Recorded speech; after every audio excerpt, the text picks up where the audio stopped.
તો પહલગામ હુમલા બાદ રાજકોટ રેલવે તંત્ર પણ એલર્ટ થયું છે। રેલવે સ્ટેશન ખાતે મુસાફરો અને સામાનનું ચેકિંગ હાથ ધરવામાં આવી રહ્યું છે। ડોગ સ્ક્વોડ સહિત અન્ય સાધનો વડે ચેકિંગ કરવામાં આવી રહ્યું છે, ત્યારે રેલવે પ્લેટફોર્મ અને ટ્રેનની અંદર પણ ચેકિંગ કરવામાં આવી રહ્યું છે। રેલવે સ્ટેશન ખાતે ચુસ્ત પોલીસ બંદોબસ્ત પણ ગોઠવી દેવામાં આવ્યો છે। મહત્વનું છે કે મુસાફરો અને સામાનનું ચેકિંગ હાથ ધરવામાં આવી રહ્યું છે। કોઈપણ પ્રકારની કોઈ શંકાસ્પદ વસ્તુ કે વ્યક્તિ જણાય તો તેની સામે કાર્યવાહી કરી શકાય તેના માટે થઈને રાજકોટ રેલવે તંત્ર પણ એલર્ટ થઈ ગયું છે।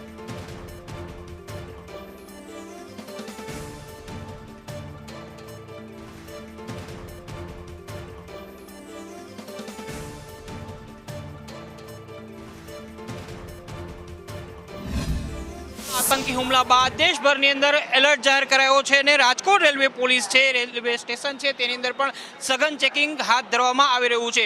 રાજકોટ રેલવે સ્ટેશન ઉપર આવતી અને જતી તમામ ટ્રેનોના પેસેન્જરો છે, તેમના મુસાફરોના જે માલ સામાન છે તેનું ચેકિંગ કરવામાં આવી રહ્યું છે। રેલવે પોલીસ દ્વારા ડોગ સ્ક્વોડ અને અન્ય મેટલ ડિટેક્ટર સહિતના સાધનો દ્વારા ચેકિંગ છે તે હાથ ધરવામાં આવ્યું છે। એક પણ શંકાસ્પદ પ્રકારનો જો કોઈ વ્યક્તિ માલુમ પડે તો તેમની પૂછપરછ પણ કરવામાં આવી રહી છે। મહત્વનું છે કે જે પ્રકારે કાશ્મીરની અંદર હુમલો થયો છે અને નિર્દોષ લોકોના મોત થયા છે, ત્યારબાદ એક પણ પ્રકારની અનિચ્છનીય ઘટના ન બને એ માટે રેલવે પોલીસ તંત્ર છે એલર્ટ મોડ ઉપર જોવા મળી રહ્યું છે। રાજકોટના રેલવે પ્લેટફોર્મ ઉપર આવતી તમામ ટ્રેનોની અંદર અને ટ્રેનની અંદરથી નીકળતા તમામ મુસાફરો છે એમનું પણ ચેકિંગ રેલવે પોલીસ દ્વારા કરવામાં આવી રહ્યું છે, જેની અંદર ડોગ સ્ક્વોડની મદદ લેવામાં આવી રહી છે। તો મેટલ ડિટેક્ટર છે તેના દ્વારા પણ તમામ સામાન છે તેનું ચેકિંગ હાથ ધરવામાં આવી રહ્યું છે। સાથે સાથે જો કોઈ શંકાસ્પદ વ્યક્તિ માલુમ પડે તો તેમની પૂછપરછ કરીને પોલીસ છે એ પોતાની કામગીરી આગળ વધારી રહી છે।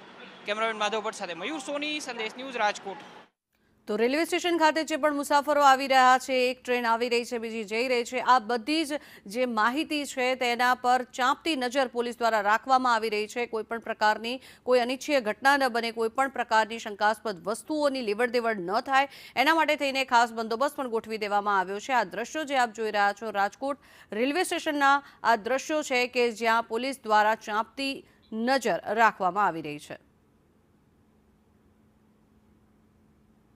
હુમલાને પગલે દેશભરની અંદર એલર્ટ જાહેર કરાયું છે ને તેને પગલે બસ સ્પોટ હોય, રેલવે સ્ટેશન હોય કે પછી તમામ એવા જાહેર સ્થળો છે કે જ્યાં સુરક્ષાને લઈને તમામ પ્રકારનું ચેકિંગ છે તે હાથ ધરવામાં આવી રહ્યું છે। એટલું જ નહીં પરંતુ રાજકોટ રેલવે સ્ટેશન અને રેલવે પ્લેટફોર્મની અંદર આવતી તમામ ટ્રેનો છે તેની અંદર પણ ડોગ સ્ક્વોડ સાથે પોલીસ દ્વારા ચેકિંગ હાથ ધરાયું છે। મહત્વની વાત એ છે કે એક પણ પ્રકારની શંકાસ્પદ વસ્તુ કે પછી વ્યક્તિ ના મળી આવે તેની પણ તકેદારી રાખવામાં આવી રહી છે। તમામ સામાન જે ટ્રેનના અલગ અલગ કોચની અંદર મુસાફરોનો હોય છે તેનું ખાસ જે ડોગ છે રેલવે પોલીસનો તેના દ્વારા ચેકિંગ કરાઈ રહ્યું છે। રેલવે પ્લેટફોર્મ ઉપર ખાસ મેટલ ડિટેક્ટર રાખવામાં આવ્યા છે, મશીનો રાખવામાં આવ્યા છે, જેથી કરીને જે મુસાફરો આવે છે અથવા તો રાજકોટ રેલવે સ્ટેશનથી અન્ય સ્ટેશન ઉપર જાય છે એ તમામનું સઘન ચેકિંગ કરી શકાય। સાથે સાથે જેટલા પણ મુસાફરો બહારથી આવે છે એ ટ્રેનના અલગ અલગ કોચ છે તેની અંદર પણ રેલવે પોલીસ દ્વારા ખાસ પ્રકારનું ચેકિંગ અત્યારે અહીંયા હાથ ધરવામાં આવી રહ્યું છે। જે પ્રકારની આતંકી ઘટના થઈ છે તેને લઈને આખું તંત્ર અત્યારે એલર્ટ મોડમાં જોવા મળી રહ્યું છે। કેમેરામેન માધવ ભટ્ટ સાથે મયુર સોની, સંદેશ ન્યૂઝ, રાજકોટ। તો સતત ચેકિંગ હાથ ધરવામાં આવી રહ્યું છે રાજકોટના રેલવે સ્ટેશનના આ દ્રશ્યો કે જ્યાં પોલીસ દ્વારા જે મુસાફરો છે તે લોકોનું ચેકિંગ કરવામાં આવી રહ્યું છે, સાથે જ જે સામાન લઈને આવી રહ્યા છે તેમનું પણ ચેકિંગ કરાઈ રહ્યા છે।